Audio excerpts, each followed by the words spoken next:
পাথর লুটে যে সব দল জড়িত এইটা প্রকাশ করে দেওয়াতে আমার ওপর অনেক রেগেছেন।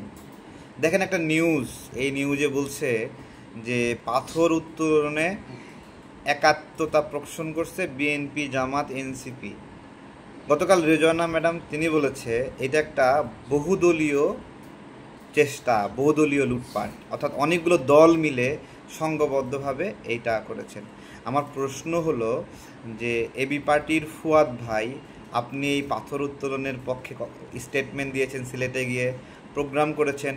নুরুল হক নূর এই পাথর ব্যবসায়ীদের সঙ্গে প্রেস ক্লাবে প্রতিবাদী প্রোগ্রাম করেছে এবং বলেছেন, হুমকি দিয়েছেন যে এই পাথর উত্তোলন করতে না দিলে দফা রফা হবে।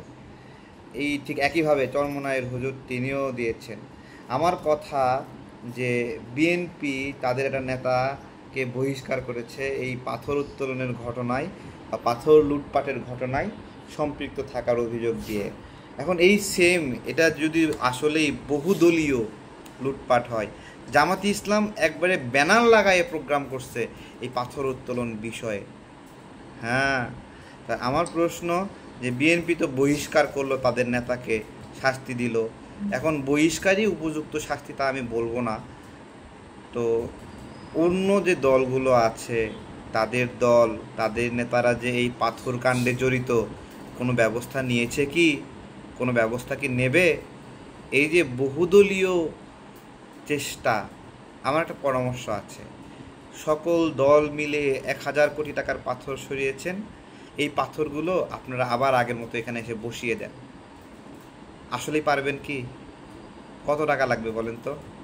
বাস্তবে হয়তো বা 1000 কোটি টাকা বিক্রি করেছেন পাথরগুলা, কিন্তু এইরকম একটা এনভায়রনমেন্ট তৈরি করতে কিন্তু 5000 কোটি টাকা দিয়েও তৈরি করতে পারবেন না আপনারা।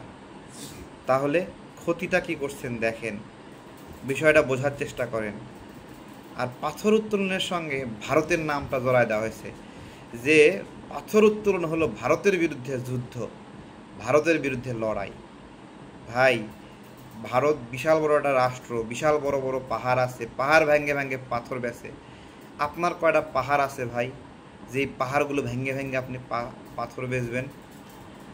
আপনি ওই পাথর বেচার চেষ্টা করতেছেন যেই পাথর ভারতের পাহাড় থেকে গইরা এসে একটা প্রাকৃতিক সৌন্দর্য তৈরি করছে, সেই কয়টা পাথর আপনি হলো বেচা আপনি হলো মজা করবেন। আমাদের কাছেও এই পাথর ব্যবসায়ীরা এসেছিল, টাকার অফার করেছিল, একটা প্রোগ্রাম করলে শতকরা কমিশন দেবে এরকমও বলেছিল। তো কেন রাজনৈতিক দলগুলো এই পাথর কোয়ারি খোলার, পাথর খননের, পাথর লুটপাটের জন্য এভাবে অস্থির হয়েছিল আপনারা এবার বোঝেন।